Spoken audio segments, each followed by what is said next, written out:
Roni math জন্য স্বাগতম। আজকে আমরা দেখব এখানে Dhaka maths transit company limited metro রেলের বিশেষ করে যে এক্সামটা হয়েছে, এই এক্সামের প্রত্যেকটা কোশ্চেন অনেক গুরুত্বপূর্ণ কোশ্চেন। এই জন্য এই কোশ্চেনগুলো আমি চেষ্টা করব খুব সুন্দরভাবে আপনাদের সামনে উপস্থাপন করার জন্য। এখানে আরেকটা কথা বলে রাখি যে আপনারা সবসময়ের জন্য যদি সহজ সহজ ম্যাথগুলো যদি পারেন এবং সেটা নিয়েই যদি পড়ে থাকেন, তাহলে কিন্তু জবের মার্কেটে কিন্তু পিছিয়ে থাকবেন। যে যত কথাই বলুক, আপনাকে অ্যাডভান্স লেভেলে কিছু শিখতে হবে, কিছুটা হলেও এক্সপার্ট হতে হবে। শুধু ওই সহজ সহজ ম্যাথ পারি, একটা কোশ্চেনে যদি 20টা ম্যাথ আসে, 10, 12টা, 15টা সহজ আসলো, সহজগুলো দিয়ে দিলেন, বাকিগুলো পারেন না, কঠিন আগে থেকে বাদ দিলেন না। এই যে 15টা পারলেন না, 5টা পারলেন না, এই 5টা অনেকেই পারবে। তারা কিন্তু আপনাদের সাথে সামনে থেকে কিন্তু আগায় থাকবে আপনাদের কাছ থেকে। এই জন্য আপনার পিছিয়ে না পড়ে প্রত্যেকটা জিনিসে, প্রত্যেকটা এখনকার জবের মার্কেট এত কম্পিটিটিভ হয়েছে যে আপনার প্রত্যেকটা কোশ্চেনে চিন্তা থাকবে আপনাদের যে আমি যেন প্রত্যেকটা সেক্টরেই আমি এক্সপার্ট হতে পারি। তো শুরু করা যাক। এখানে এই নৌকা, নদী, স্রোত, এই অঙ্কগুলো অনেকেই অনেক ভেজাল মনে করেন।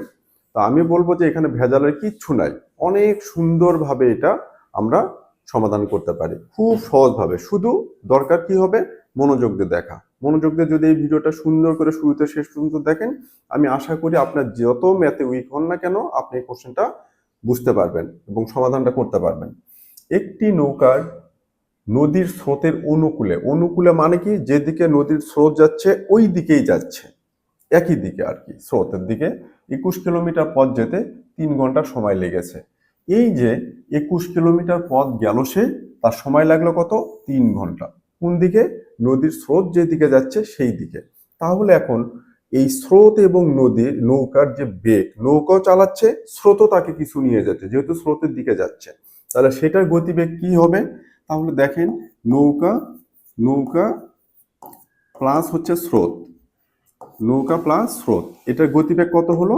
টোটালি 21 কিলোমিটার, ভাগ হচ্ছে কত? 3 ঘন্টা। মানে 1 ঘন্টায় কতটুকু যাবে আমি সেটা বের করব। তা 3 ঘন্টায় যদি 21 কিলোমিটার যায়, 1 ঘন্টায় যায় কত? 7 কিলোমিটার কিলোমিটার পার ঘন্টা। মানে ঘন্টায় কত? 7 কিলোমিটার করে যাচ্ছে। কোন দিকে? যেদিকে নদীর স্রোত যাচ্ছে ওই দিকে নৌকাও যাচ্ছে। গেল। এখন বলা আছে প্রকৃত গতিবেগ, নৌকাটির প্রকৃত গতিবেগ মানে কি, যদি স্রোত না থাকতো তাহলে এই নৌকাটা 1 ঘন্টায় কত কিলোমিটার যেত? 5 কিলোমিটার যেত। এটা হচ্ছে তার প্রকৃত গতিবেগ। এখন দেখেন, তাহলে এখন আমি স্রোতের দিকে যাচ্ছে কত? 7 কিলোমিটার পার ঘন্টা। আর যদি স্রোত না থাকতো, প্রকৃতপক্ষে নৌকার বেগ কত? 5 কিলোমিটার পার ঘন্টা। তাহলে আমার স্রোতের বেগ কি হবে? তাহলে স্রোতের বেগ, তাহলে যদি আমি স্রোতের বেগ বের করি, স্রোতের বেগ সমান 7 বিয়োগ 5 সমান 2 কিলোমিটার পার ঘন্টা। এটা হচ্ছে কি? স্রোতের বেগ। খুব সুন্দর করে এখন বোঝেন যে এই যে 7, এই 7 কিলোমিটারটা কি ছিল? নৌকার বেগ প্লাস স্রোতের বেগ দুটা মিলে যাচ্ছে। আর এই 5 কিলোমিটারটা কি? প্রকৃতপক্ষে নৌকার বেগ। তাহলে আমার স্রোতের বেগ কি হবে? এই নৌকার বেগ আর স্রোতের বেগ মিলে হচ্ছে 7, বিয়োগ হচ্ছে শুধু নৌকার বেগ হচ্ছে 5। তাহলে কত হলো স্রোতের বেগটা? 2 কিলোমিটার পার ঘন্টা। স্রোতের বেগ হচ্ছে 2 কিলোমিটার পার ঘন্টা, সে স্রোতটা প্রবাহিত হচ্ছে। এখন কথা হলো যে ওইটাই এবার ফিরে আসবে। কোন দিকে ফিরে আসবে? স্রোত যে যাচ্ছিল এই দিকে, নদীর স্রোত যাচ্ছিল কি এই দিকে, এখন উল্টার দিকে আসবে। কোন দিকে আসবে? উল্টার দিকে। এই জায়গাটা খুব ইম্পর্টেন্ট। যখন সে উল্টা দিকে আসবে, নৌকা আসতেছে এই দিকে, কত করে নৌকার প্রকৃত বেগ? 5 কিলোমিটার করে আসতেছে 1 ঘন্টায়। কিন্তু স্রোত তাকে ধাক্কায় রাখতেছে কত? 2 কিলোমিটার পার ঘন্টা। স্রোত তাকে কোন ওই উল্টা দিকে ঠেলে নিয়ে যাচ্ছে। তাহলে এই নৌকা প্রথমে কি করবে?